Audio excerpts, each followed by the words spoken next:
Abra sua Bíblia comigo, por favor, a você que nos acompanha pela mídia, que Deus te abençoe, que Deus fale ao seu coração.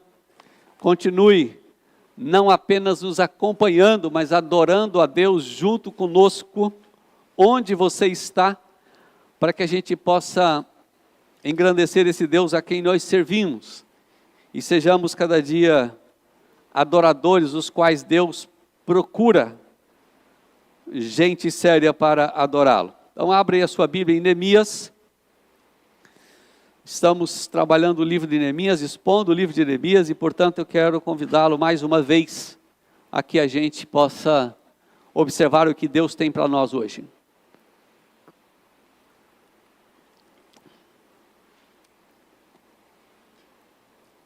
Se a gente tirasse esse tempo só para ler o texto, a gente já teria aí quantos versos, né? Quase 100 versos da palavra de Deus para a gente ler. Nós vamos ler apenas alguns desses versos, mais precisamente 9 versos, o início de cada um dos capítulos, e depois então nós estaremos abordando o conteúdo de cada capítulo, o capítulo 6 e o capítulo 7 de Neemias. Mas antes da leitura do texto, para que a gente possa ir contextualizando aqueles que porventura não têm ainda nos acompanhado, ou você que tem nos acompanhado, também para que você possa trazer à sua memória algumas informações importantes. Inicialmente eu quero dizer que a importância do que nós fazemos é definida no quesito de para quem fazemos. A importância das coisas não está nas coisas em si, mas para quem nós fazemos as coisas que fazemos. Deus interveio na história para mostrar de fato o seu poder soberano no cumprimento do seu plano, portanto o seu plano redentivo.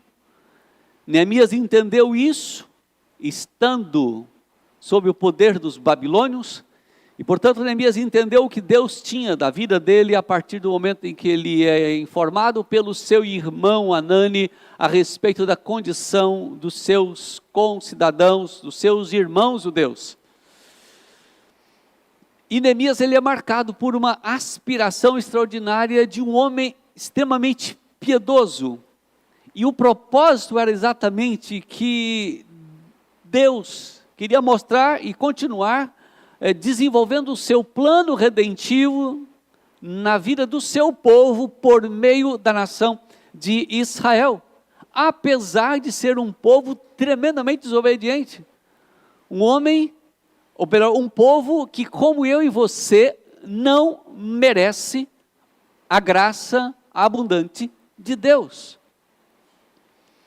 Quando Neemias ouve a respeito daquela situação, então o que é que nós encontramos dentro de Neemias, do livro, é que aquela crise, portanto, que estava acontecendo, Neemias fica sabendo disso, é informado disso, e a gente observa ali que Neemias tem a primeira iniciativa, foi orar e buscar de Deus a direção, de planejar aquilo que ele haveria de fazer, de procurar agir dentro daquilo que ele entendia que era de fato o plano de Deus, e desenvolve, portanto, o seu trabalho para que pudesse então ir para Jerusalém, na inteira dependência de Deus, com muita sabedoria e temor diante do Senhor, sabendo e como aconteceu que ele enfrentaria tremendos desafios, mas apesar das dificuldades, conforme nos mostra o capítulo 2 até o capítulo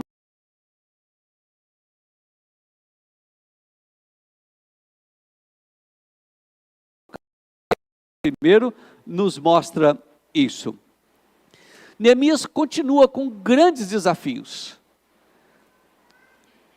Já diz uma certa frase que quando nós vencemos, na verdade, uma batalha, ainda nós não ganhamos toda a guerra, e portanto Neemias sabia que a reconstrução das muralhas teria uma caminhada muito difícil.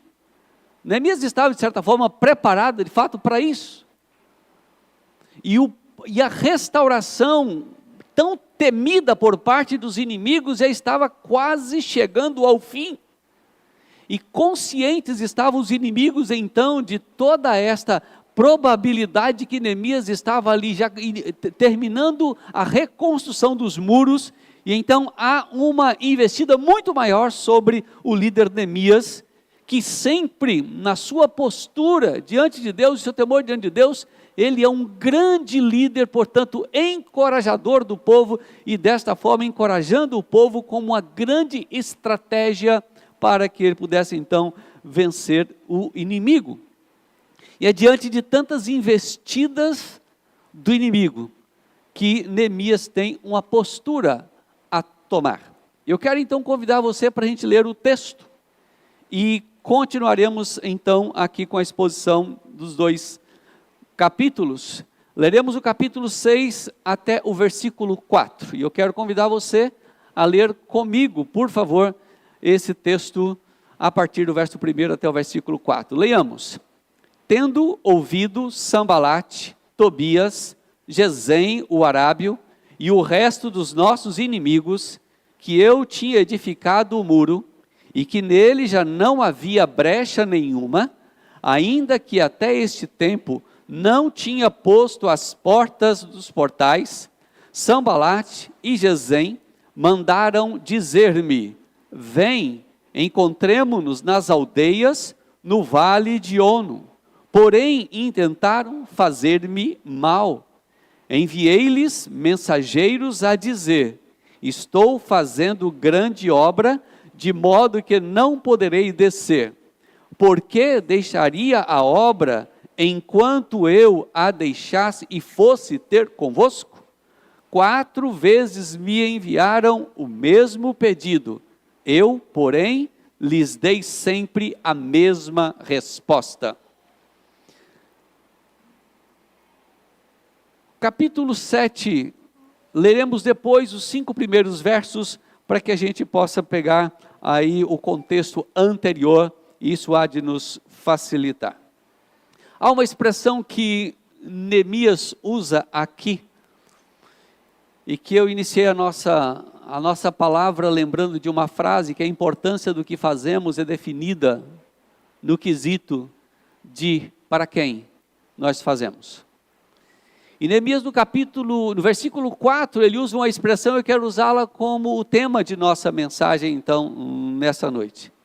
Estou fazendo uma grande obra e não posso parar. Ou não posso descer, como está aí no texto.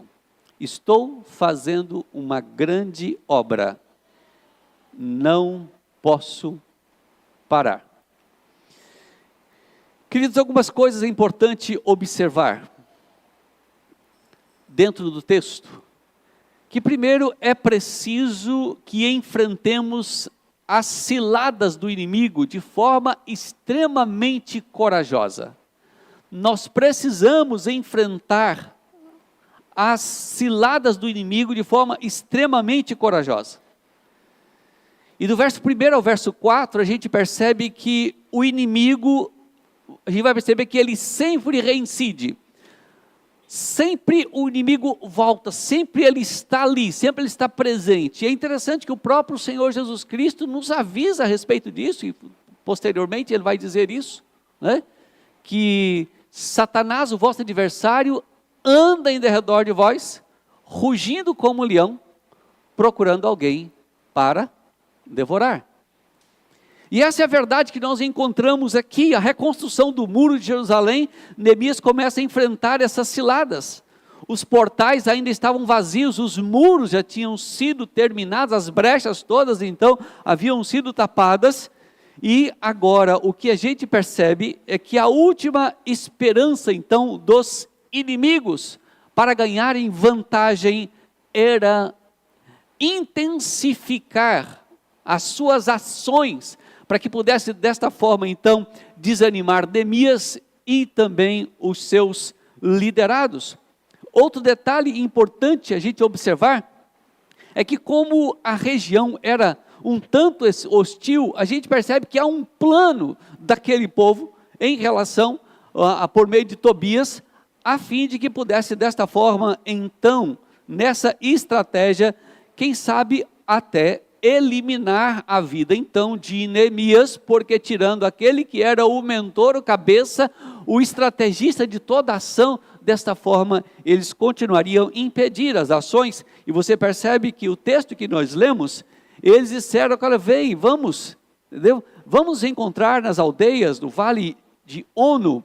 Isso aqui dava cerca de entre 30 e 32 quilômetros de Jerusalém, portanto era uma caminhada a cavalo e era um tempo longo que eles estariam ali naquela caminhada, portanto eram dias preciosos, e Neemias então tem uma palavra para aqueles homens. E o texto diz: eles intentavam fazer-me mal. Não ia perder o tempo, é claro, de eliminar Neemias. Possivelmente fosse isso, o texto não lhe diz, mas de fazer-lhe mal. O que a gente pode imaginar dentro de uma estratégia dessa? O que eles estavam fazendo e tentam posteriormente é que eles queriam eliminar então Neemias. E Neemias tem uma palavra para eles: eu estou fazendo uma grande obra. Eles mandam recados, queriam um encontro de fato para tirar-lhe a vida, insistiam muito quanto a isso. Mas Neemias repetiu a mesma fala. Portanto, 4 vezes, Tobias intentou para que pudesse dessa forma cansar então Neemias, e então Neemias disse: não, então eu vou com vocês. Não, Neemias estava focado naquilo que era o seu grande projeto.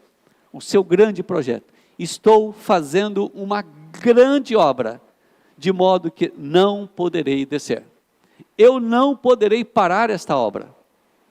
Meus irmãos, e aqui a gente percebe que a exemplo de Neemias, a gente precisa buscar sabedoria de Deus, discernimento, diante das propostas que vêm diante de nós, em momentos que nós estamos focados naquilo que é o propósito da vida nossa, de servir ao Senhor, e às vezes são propostas que nos parecem muito interessantes. Neemias, quem sabe cansado, já fatigado, assim, quem sabe eu dou uma saída, isso possa aliviar a cabeça.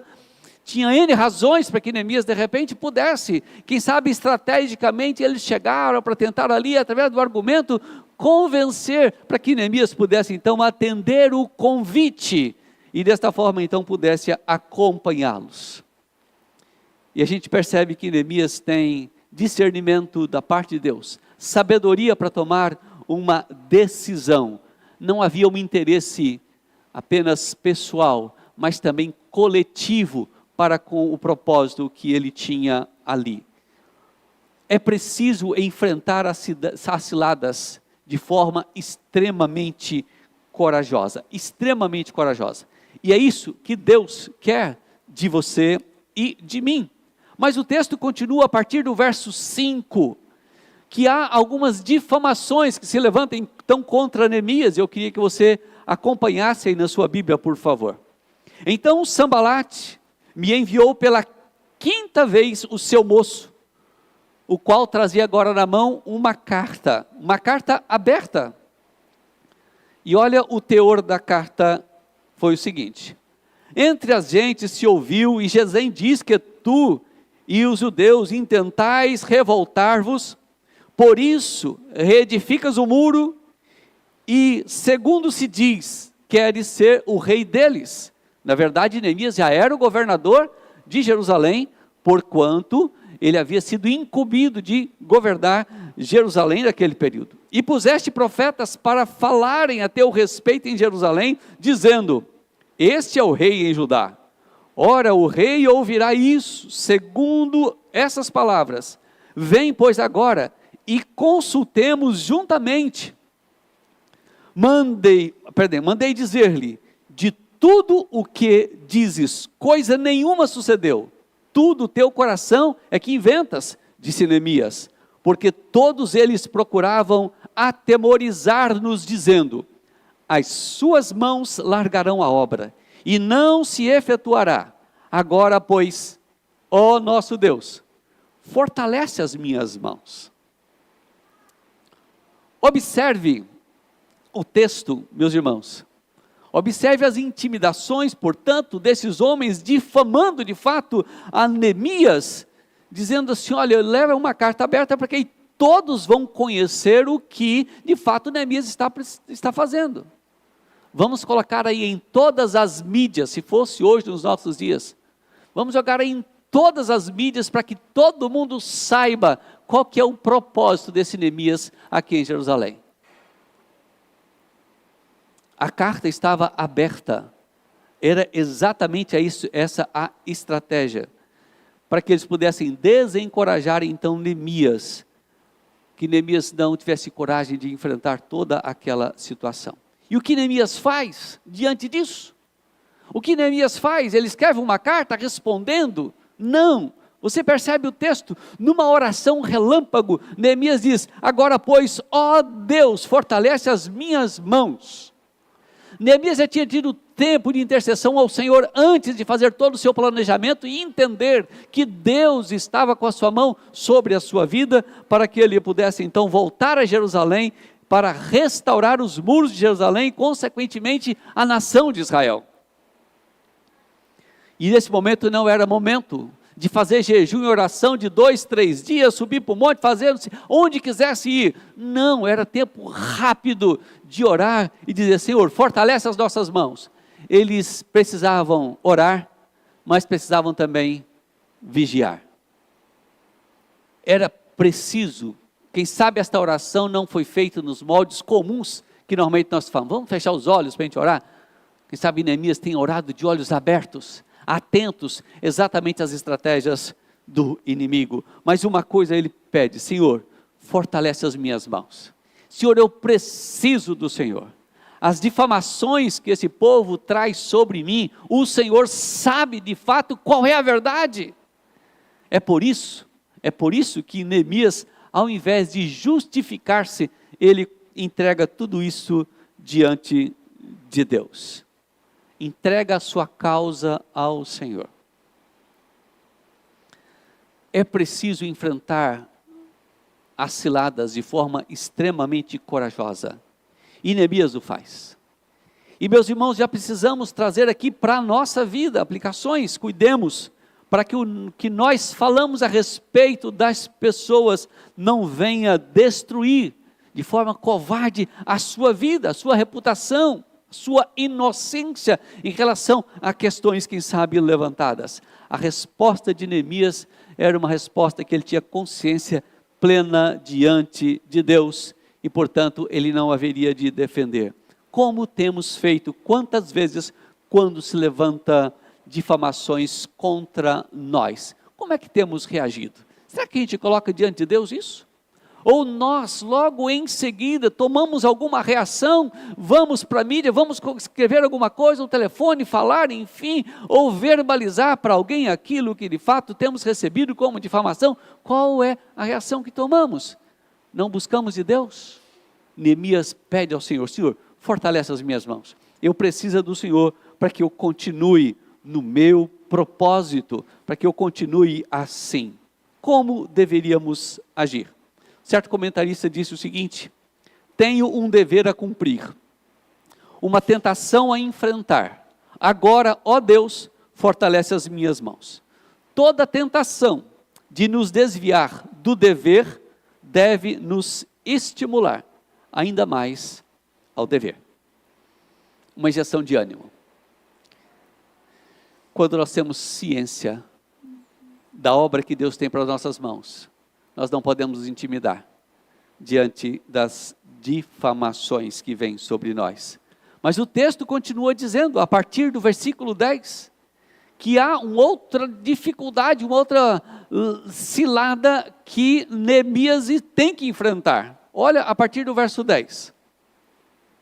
Depois desta oração, tendo eu ido à casa de Semaías, filho de Delaías, filho de Meetabel, que estava encerrado, disse ele: vamos juntamente à casa de Deus, ao meio do templo, e fechemos as portas do templo, porque virão matar-te. Aliás, de noite virão matar-te. E ele continua o texto: porém eu disse: homem, Como? Como eu fugiria? E quem há como eu que entre o templo para que viva? De maneira nenhuma entrarei. Então percebi que não era Deus quem o enviara. Tal profecia falou ele contra mim, porque Tobias e Sambalate o subornaram. Olha só. Por isso o subornaram para me atemorizar, para que eu assim viesse a proceder e a pecar, para que tivessem motivo de me infamar e me vituperassem. Lembra-te, meu Deus, de Tobias e de Sambalate, no tocante a estas suas obras, e também da profetisa Noadia, dos mais profetas que procuram atemorizar-me. Como é que Neemias entendeu que não era uma estratégia de Deus, portanto não era um falso profeta, não era um profeta de Deus? Não era Deus preservando a sua vida. Neemias era um homem instruído na palavra. Neemias conhecia a palavra do Senhor. E portanto, agora ele percebe isso, porque Deus não poderia se contradizer. Neemias não era um sacerdote para que ele entrasse no templo e saísse vivo. E a proposta era exatamente para que eles entrassem e se escondessem no templo. E desta forma, então, ele pudesse tanto ser executado pelo próprio Deus, por fazer aquilo que ele não deveria fazer, como também, com certeza, corria os riscos naturais de vida. Neemias entende plenamente, que era um profeta falso. Era um profeta falso, porque a sua mensagem era contraditória àquilo que a palavra do Senhor já dissera antes. Neemias percebe que a profecia de Deus não se contradiz. Meus irmãos, o que nós temos ouvido hoje nos envergonha muitíssimo, quando pessoas que se dizem crentes levantam as suas profetadas em relação ao tempo que nós vivemos.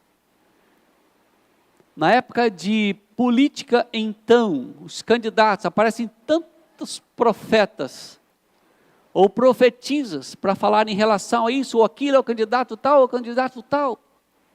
Coisas que não acontecem, nós vamos olhar no final da história, nada disso acontece.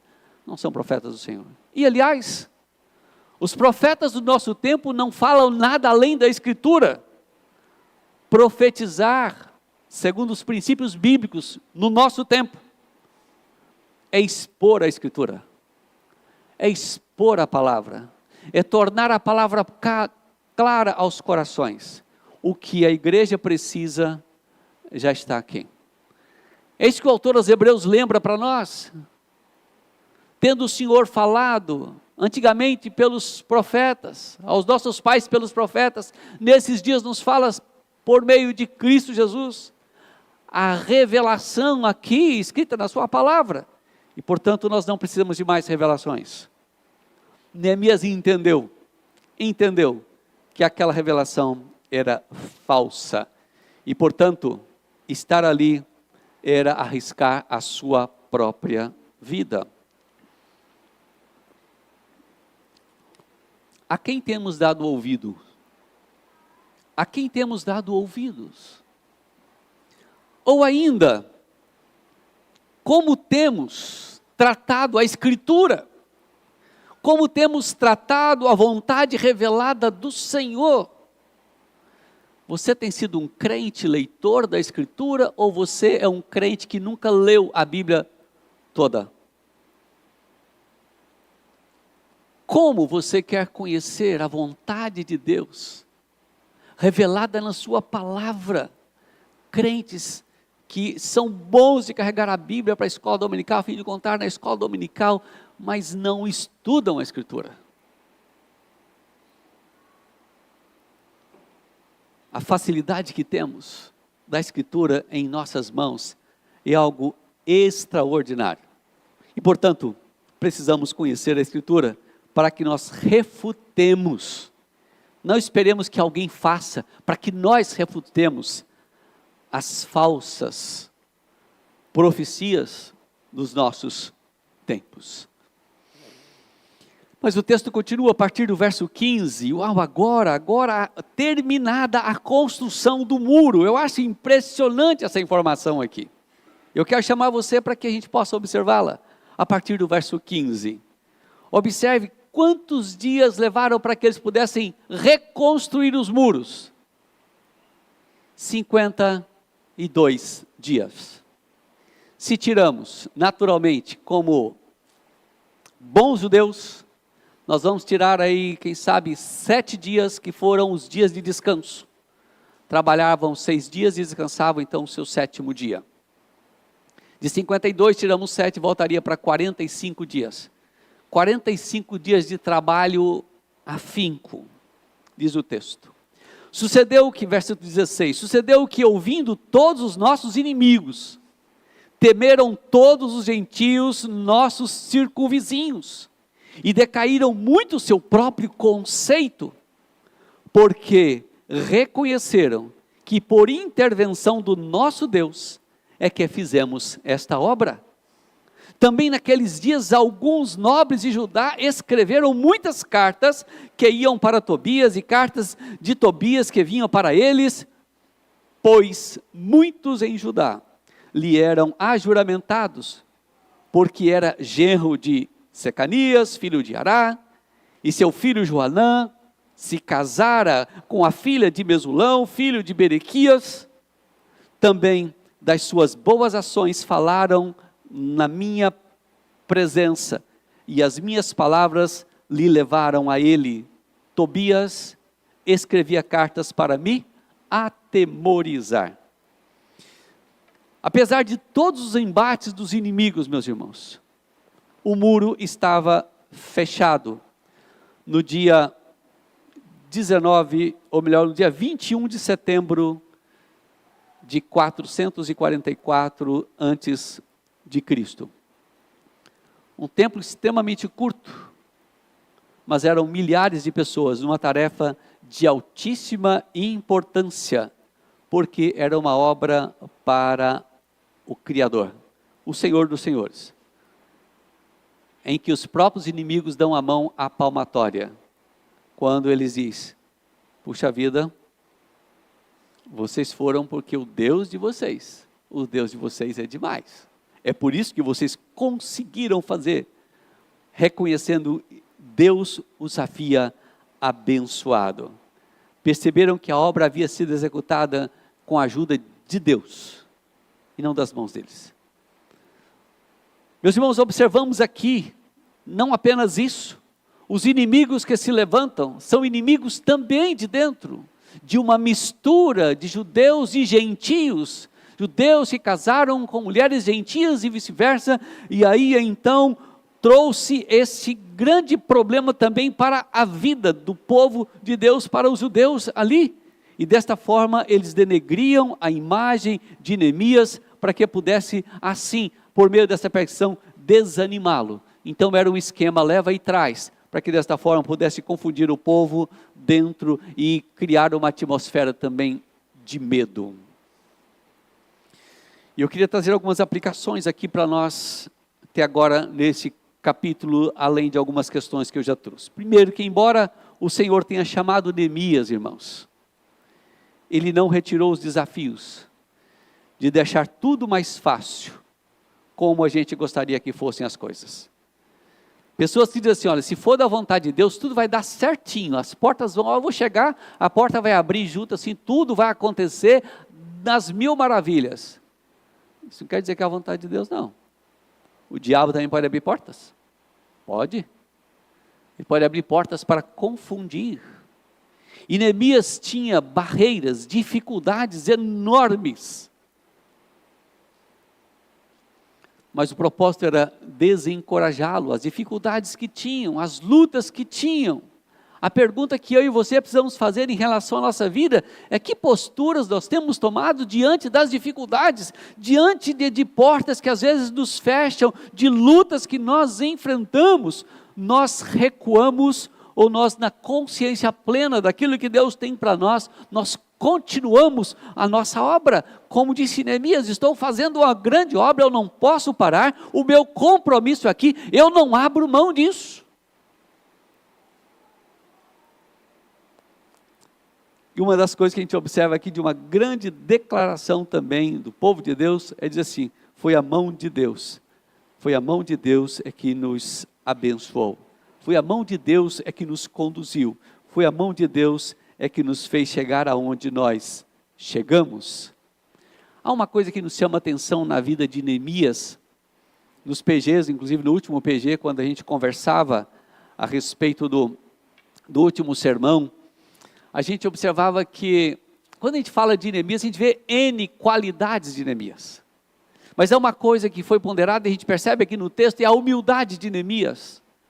Neemias é um homem com N adjetivos, um homem com qualificações extraordinárias, mas em momento algum nós vemos o Neemias se exaltando pelas qualificações que ele tem. Mas um homem que humildemente se coloca diante de Deus, e portanto faz a obra do Senhor. Deus ensinou-lhe a viver realmente em humildade, ainda que ele não tivesse alcançado em vida aquele que é o nosso exemplo maior de humildade, que é o Senhor Jesus Cristo, né?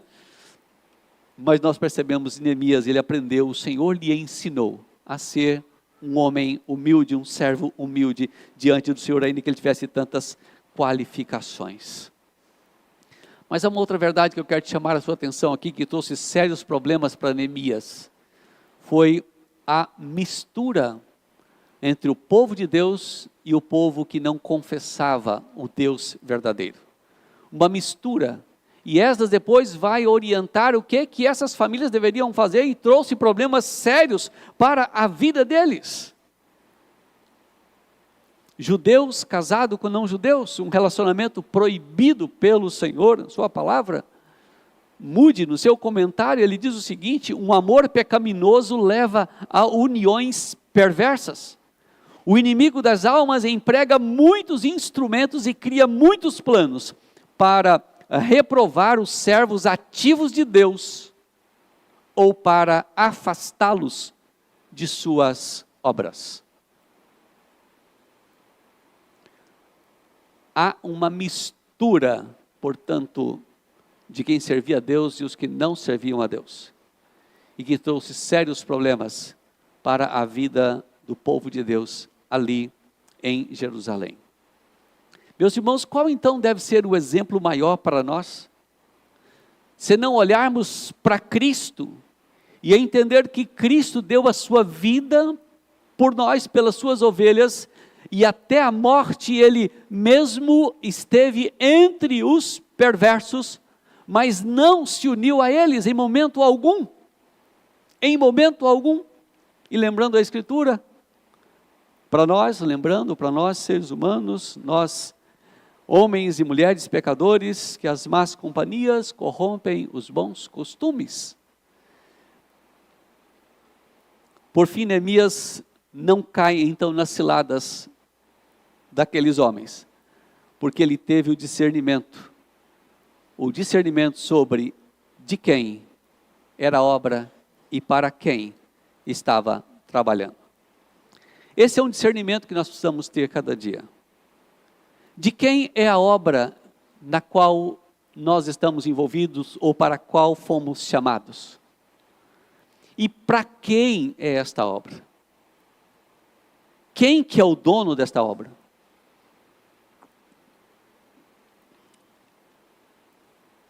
Você e eu temos esta convicção.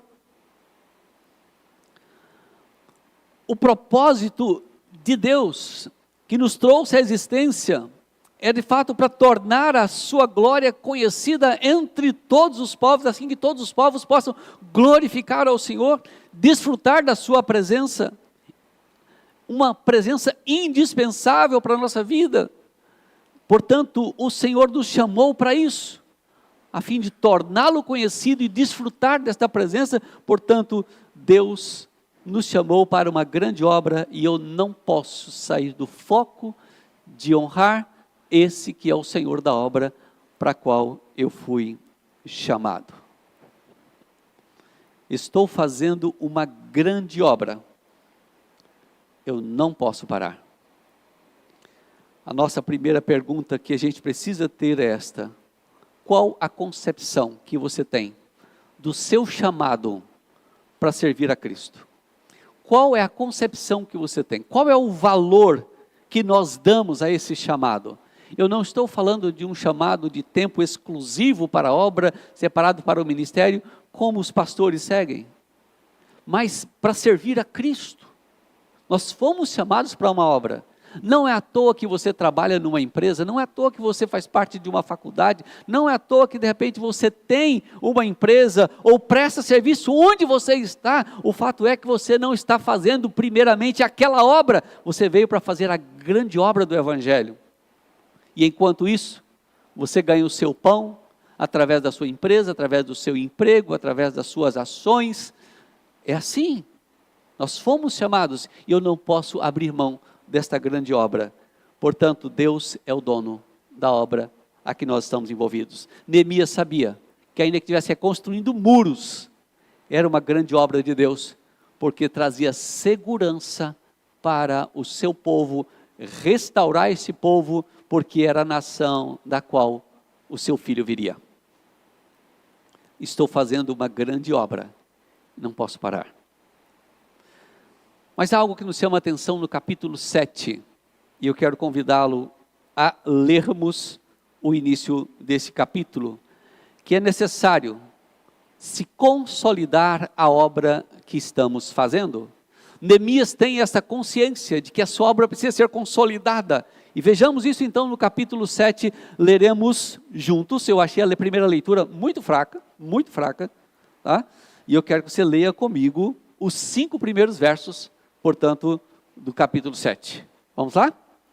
Ora, uma vez reedificado o muro e assentadas as portas, estabelecidos os porteiros, os cantores e os levitas, eu nomeei Anani, meu irmão, e Ananias, maioral do castelo, sobre Jerusalém. Ananias era homem fiel e temente a Deus, mais do que muitos outros. Eu lhes disse: não se abram as portas de Jerusalém até que o sol aqueça, e enquanto os guardas ainda estão ali, que se fechem as portas e se tranquem.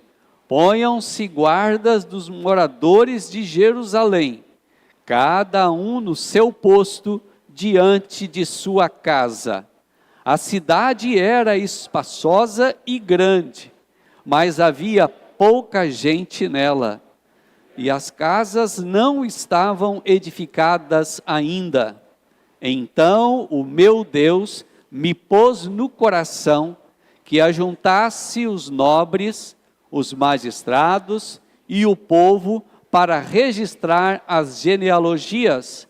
Achei o livro da genealogia dos que subiram primeiro, e nele estava escrito.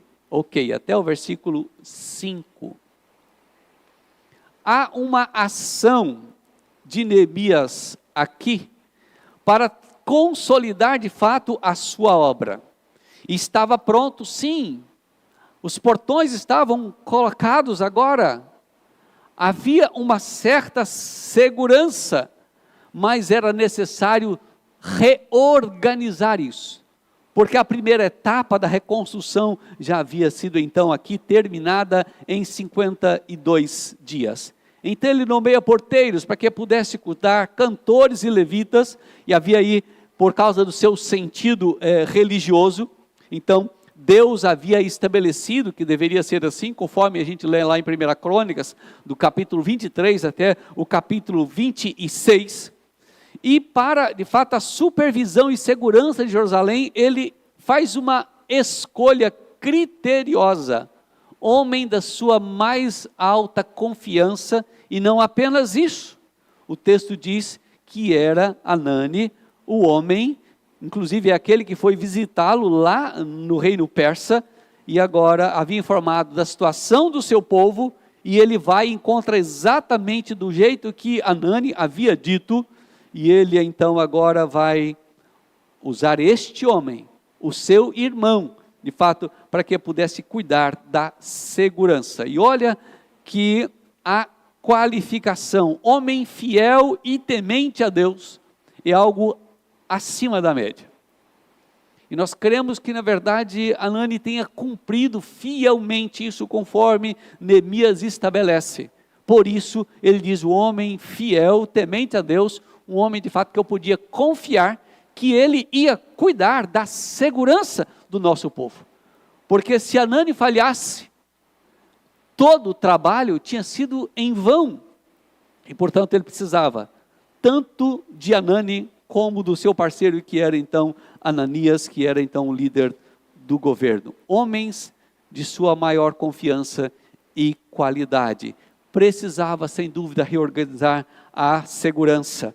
Mas é interessante que ele precisava também reorganizar a população.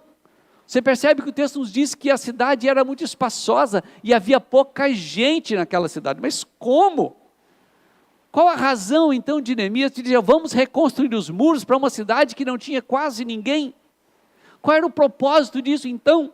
Ele precisava agora então como se repovoar Jerusalém, para que esse povo pudesse ter segurança.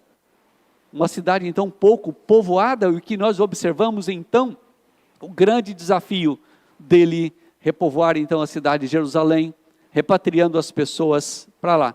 E ele vai aos registros. Você percebe, o texto nos diz que ele procura então os nobres, tá, para que pudessem então lhe ajudar, e desta forma os nobres, os magistrados, o povo, vamos juntar todo mundo, porque a gente precisa então agora ver quem é quem, afinal de contas.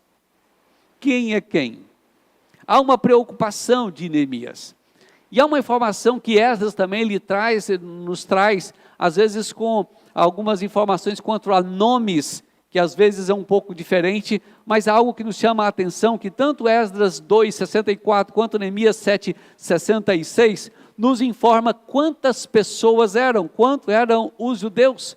E o versículo 66 nos vai informar que juntas foram 42.360 pessoas.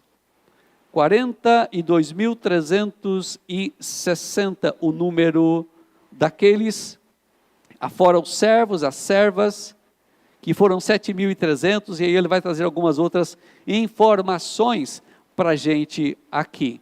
É a mesma informação que Esdras também nos traz no seu livro, no capítulo 2, versículo 64. Mas há algo interessante que vai nos trazer aqui nesse trabalho de Neemias. Primeiro, é que ele encontra os desqualificados para aquela obra. E o capítulo 7, você vai observar que ele vai nos informar todas as famílias, todos os troncos, e portanto nós não vamos lê-lo tudo aqui, mas você percebe que depois, já para o final do capítulo, nós teremos informações importantes, como por exemplo, no capítulo, a partir do versículo 61, ele diz, 63, dos sacerdotes, os filhos de Abaías, os filhos de Cós, os filhos de Barzilai, o qual se casou com uma das filhas de Barzilai, o Gileadita, e que foi chamado pelo nome dele, e estes procuraram o seu registro nos livros genealógicos, porém, o não acharam, pelo que foram tidos como imundos para o sacerdócio. Tinha gente desqualificada. Neemias, através então deste censo, ele começa então montando as árvores genealógicas, enquanto assim, tem gente aqui que não está qualificada para o sacerdócio, e portanto não poderia continuar no serviço religioso. Eram impuros para este serviço. Havia uma reconstrução espiritual agora para o povo que era imprescindível. E a gente percebe que quando você lê Esdras vai trabalhar toda essa questão do culto na vida daquele povo. e Neemias tem um papel importantíssimo agora. É filtrar, é passar de uma peneira para ver de fato quem era, quem fazia parte tanto da nação judaica, quanto também estavam habilitados para o sacerdócio.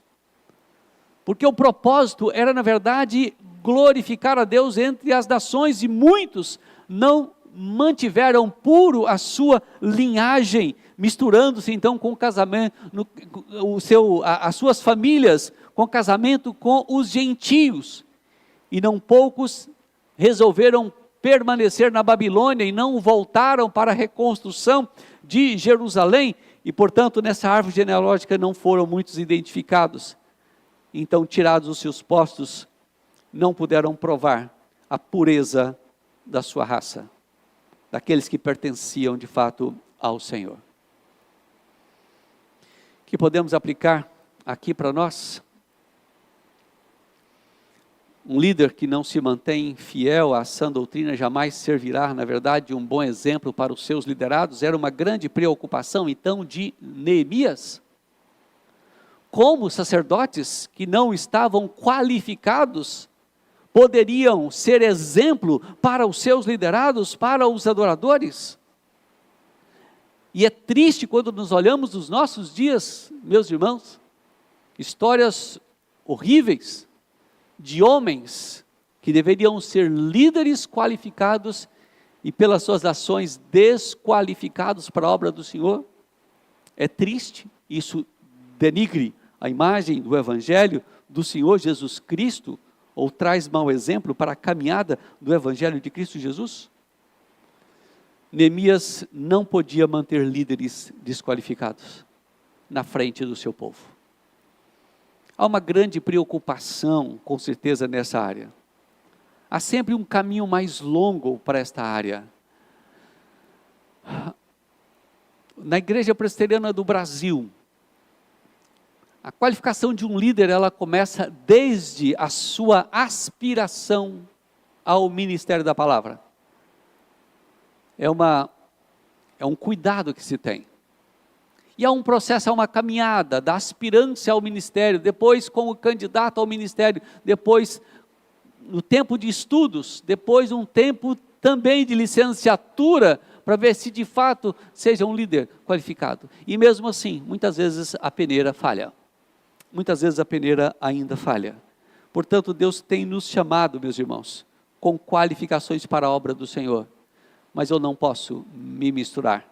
Eu preciso seguir aquilo que o Senhor tem estabelecido para a minha caminhada. E uma coisa que nos chama a atenção no final deste capítulo 7, é que aquele povo, aquela liderança, que ela é escolhida, que fazia parte, por causa das questões culturais, os chefes de famílias eram chefes que montavam um certo chamado, como se fosse um conselho deliberativo, que normalmente funcionava na entrada das cidades e resolvia N questões, e portanto era um conselho, que aquelas pessoas que eram chamadas pessoas sentadas à porta para tomar as decisões, para julgar as causas da cidade, era necessário pessoas de caráter, mas uma pessoa que fosse também de uma índole voluntária, de um desejo voluntário de servir. E Neemias não deixa de registrar algo precioso a partir do versículo 70, da disposição dos cabeças dessas famílias, que foram encontradas nas genealogias, homens e mulheres, que dedicaram, concedendo muito, generosamente, para que o templo fosse reconstruído, a casa do Senhor fosse reconstruída. Então, a partir do verso 70 diz assim: alguns dos cabeças das famílias contribuíram para a obra. O governador deu para o tesouro em ouro 1000 daricos, 50 bacias, 530 vestes sacerdotais, e alguns mais dos cabeças das famílias deram para o tesouro da obra em ouro 20.000 daricos, 40, daricos, e prata 2.200 arráteis. O que deu o restante do povo foi em ouro 20.000 daricos e 2.000 arráteis em prata e 67 vestes sacerdotais. Isso dá em quilos de ouro e prata 168 quilos de ouro e 1.257 quilos de prata. Aqueles líderes, povo sofrido, mas deram para a obra da construção. Homens que tinham o coração na obra de Deus. Líderes qualificados que iam de fato interessar pela reconstrução espiritual daquele povo. A pergunta que de repente eu preciso fazer para mim, para você que é líder na igreja do Senhor Jesus Cristo, como líderes, temos sido exemplos para os nossos filhos, nosso cônjuge, nossos irmãos? Mas não só aí, como líderes do nosso lar, temos sido exemplo para nossa esposa, para o nosso marido, temos sido exemplo para os nossos filhos, ou filhos, uns com os outros, têm sido exemplo para os seus irmãos, líderes, crentes de fato, tementes a Deus, prontos para o serviço, dispostos à obra, desta grande obra que eu não posso parar. E eu quero ir fechando então a nossa mensagem nesta noite, lembrando algumas coisas para nós ainda, buscando algumas aplicações para a nossa vida, tendo entendido o final da construção do templo e a reorganização, ao final da construção dos muros e a reorganização do povo. Primeira coisa que eu quero observar aqui, que o temor do Senhor é um elemento necessário para todo bom crente, para todo bom líder. O temor do Senhor é o que nós encontramos na vida de Neemias. Por isso, essa na verdade é a grande marca básica, sua e minha, como crentes em Cristo Jesus. O profeta Jeremias já profetizava isso no capítulo 32, versículo 40, quando o Senhor diz, farei com eles uma aliança permanente, jamais deixarei de fazer o bem a eles e farei com que me temam de coração, para que jamais se desviem de mim. Essa é a proposta do Senhor e, portanto, temer ao Senhor, coração temente ao Senhor. O que isso significa, queridos? Na Bíblia, a herança reformada, inclusive, nos traz o significado, só buscando aqui para nós. Isso significa reverenciar a majestade, amar a sua glória, obedecer a sua vontade revelada na palavra, fugir do pecado e buscar a graça e a misericórdia do Senhor. É o temor de Deus que deve dirigir o nosso comportamento. Quem conduz o nosso comportamento não é o nosso pai, não é a nossa mãe, não são os líderes religiosos, mas é o temor que eu tenho para com este Deus que precisa governar, portanto, a minha vida e a minha disposição de obediência ao Senhor e depender da sua misericórdia. Temor não é sinônimo de perfeição, mas é o sinônimo de gente que se coloca diante de Deus, reconhece a sua fraqueza e é capaz de dizer assim, Senhor, eu confio só em Ti. Conforme o próprio Neemias expressa, Senhor, é o Senhor, eu dependo do Senhor e mais ninguém. É isso que levou Neemias a fazer o que ele fez. Meus irmãos, é o temor de Deus que precisa dizer não aos relacionamentos não bíblicos, que quantas vezes emperram a obra de Deus, impedem pessoas de servirem melhor ao Senhor, porque o seu cônjuge não ama ao Senhor Jesus Cristo. Precisa refrear o pecado da maledicência, das ciladas, as quais minam a caminhada do povo de Deus, traz desânimo. É o temor do Senhor que nos leva a fugir daquilo que macula a glória de Deus em nós. Portanto, tendo uma vida de santidade, é o temor do Senhor que nos deve impulsionar a tornar a glória de Deus conhecida entre todos os povos. Neemias tinha uma visão não apenas voltada para o seu povo, mas uma visão muito mais ampla que passava por Jerusalém, e hoje nós somos abençoados na visão de Neemias, da reconstrução dos muros de Jerusalém. E uma coisa que eu chamo a sua atenção aqui, para uma palavra de Neemias, no versículo 5 do capítulo 7. O meu Deus me pôs no coração o meu Deus me pôs no coração que eu fizesse um repatriamento desse povo, que eu levantasse um censo, que eu registrasse as genealogias, que eu cuidasse deste povo, para que fosse um povo de fato do Senhor. Meus irmãos, Neemias atribui as suas boas ideias, as suas ações piedosas exclusivamente a Deus. O apóstolo Paulo, escrevendo aos Filipenses 2, versículo 13, ele diz: pois é Deus quem efetua em vocês tanto querer quanto realizar, de acordo com a vontade dEle. Queridos, fora da graça de Deus, as nossas intenções, as nossas ações não representam nada, nada. Fora do Senhor, nada representa. Precisamos ser conduzidos pelo Espírito Santo do Senhor para fazermos aquilo que precisa ser feito. O apóstolo Paulo, escrevendo aos Romanos, no capítulo 8, verso 14, ele vai dizer que, pois todos que são guiados pelo Espírito de Deus, são, de fato, filhos de Deus. Será que lá no fundo do nosso coração, não temos nos orgulhado de algo interessante que nós fizemos?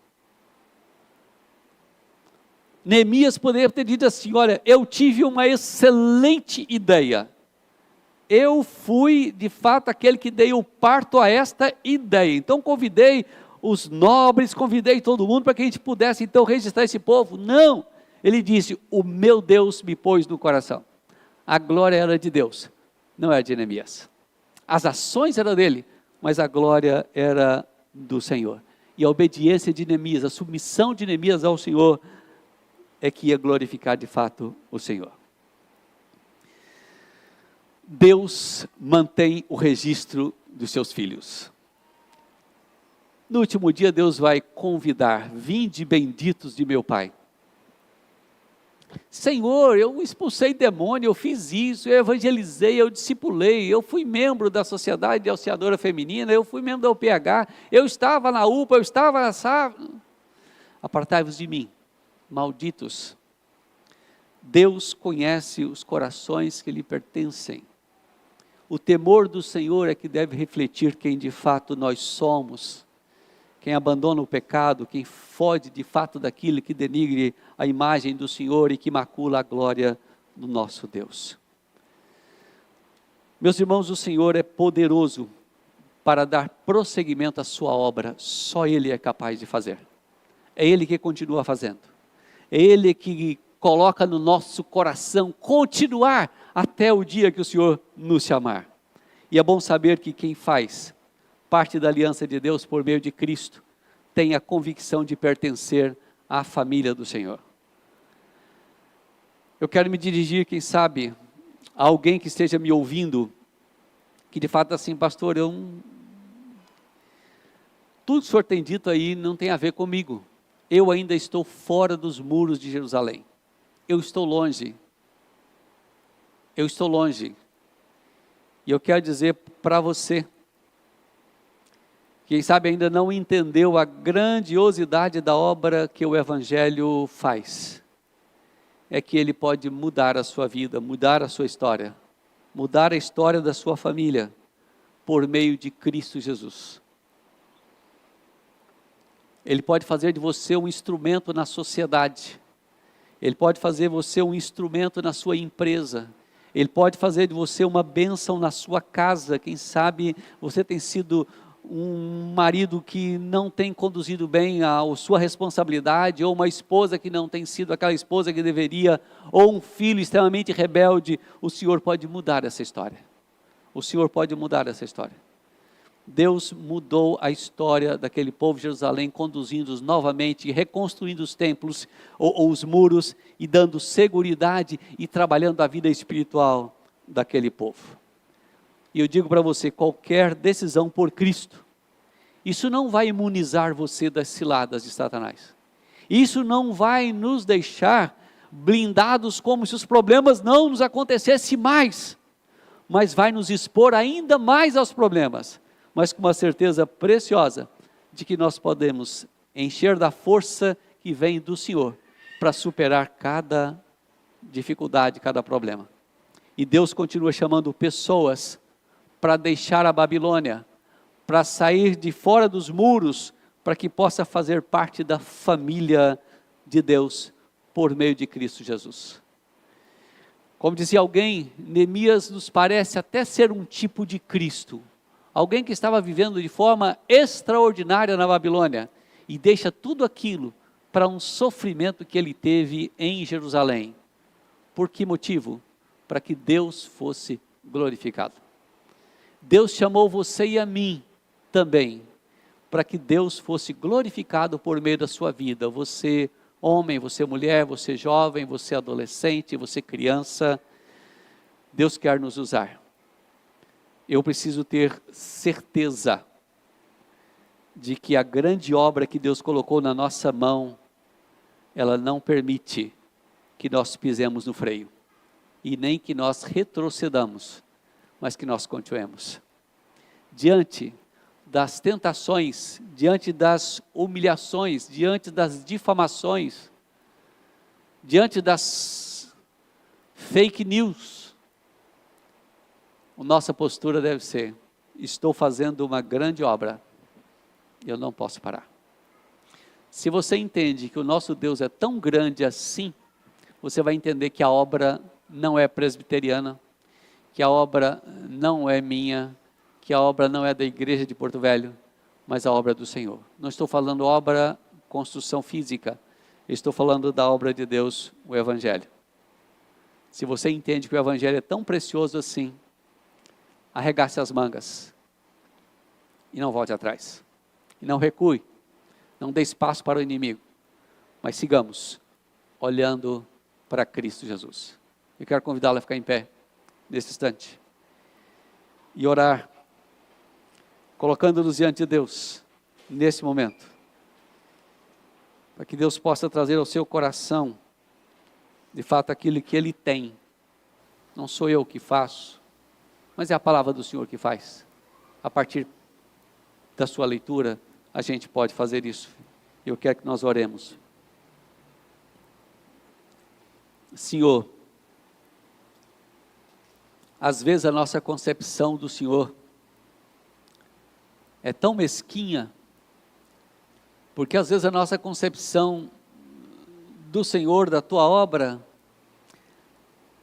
é do tamanho da nossa denominação, ou é do tamanho da nossa igreja local, ou é do tamanho do nosso departamento interno na vida da igreja. Senhor Deus, abre a nossa visão. Ó Deus, traga de fato a visão daquilo que é a obra do Senhor. Assim como Neemias entendia que a reconstrução daqueles muros, a recolocação das portas para trazer segurança àquela cidade, era muito mais do que apenas a construção física de um muro e a segurança das portas para impedir que inimigos entrassem em Jerusalém. Mas, ó Deus, era a reconstrução espiritual de um povo que era a menina dos teus olhos. Assim como Jeremias disse: com amor eterno eu te amei, por isso com benignidade eu te atraí. Senhor, é o Senhor chamando o teu povo para entender a grandiosidade da sua missão. É o Senhor chamando-nos, ó Deus, para olhar para os campos que estão brancos para a ceifa. É o Senhor nos convidando, ó Deus, para entender que a obra do Senhor é muito maior do que a nossa existência. Que a missão do Evangelho é muito maior do que a nossa denominação. Que o desafio que temos diante de nós, Senhor Deus, é muito maior do que nós imaginamos. Mas uma coisa é certa, ó Deus, e traga isso ao coração do teu povo, cada um de nós, que o Deus da obra é maior do que qualquer desafio. Que o Deus a quem nós servimos é maior do que qualquer um dos nossos problemas. Que a obra que temos diante de nós, a obra do Evangelho, é o desafio que eu tenho, que cada um de nós tem para cumprir. E o Senhor nos fortalece as mãos para esta obra. Assim como foi a oração de Neemias: Senhor, fortalece as minhas mãos. Senhor, me mantém no foco. Senhor, não me deixe que eu perca o objetivo da minha existência. Senhor, torna isso uma realidade no coração dos crentes desta igreja, daqueles que me ouvem neste momento, ó Deus. Que nós percebamos a grandeza da obra do Senhor. E readministremos, ó Deus, quem sabe o nosso tempo, a fim de que nós tenhamos tempo para o Senhor, para a obra do Senhor, para a qual nós fomos chamados. A Tua palavra, Deus, expressa para nós em outras falas, dizendo que, de fato, nós fomos chamados para glorificar o Senhor, e gozar do Senhor para sempre, e desfrutar da presença do Senhor para sempre. Ó Deus, que nós tenhamos a visão correta da obra do Senhor. Nos conduz assim, Pai, para que nós glorifiquemos a Ti com aquilo que o Senhor tem nos chamado a fazer. Abençoa o nosso coração, Senhor Deus. Supra nossas necessidades, para que olhemos para esta grande obra. Oramos em nome de Jesus. E agora, irmãos, queridos e amados do Senhor, que a graça do Senhor Jesus Cristo, o nosso Senhor e Salvador, que o amor de Deus, o Deus soberano, o Deus Pai, o Deus da aliança, o Deus que tem uma obra extraordinária para cada um de nós, que o Deus Espírito Santo continue, irmãos, conosco, fortalecendo o coração de cada crente, mudando aquilo que for necessário na nossa vida, para que nós consigamos enxergar a grandiosidade da Tua obra. O Deus que não nos permite parar, não nos permite retroceder, mas que olhemos para frente, para Cristo, e possamos aprender daquilo que Ele nos ensina quanto à obra do Senhor. O meu Pai trabalha até agora, e eu trabalho também. Que assim o Senhor, Deus Pai, Deus Filho e Deus Espírito Santo, sustente a nossa vida, nossa caminhada, em nome de Jesus. Amém, Senhor Deus. Amém.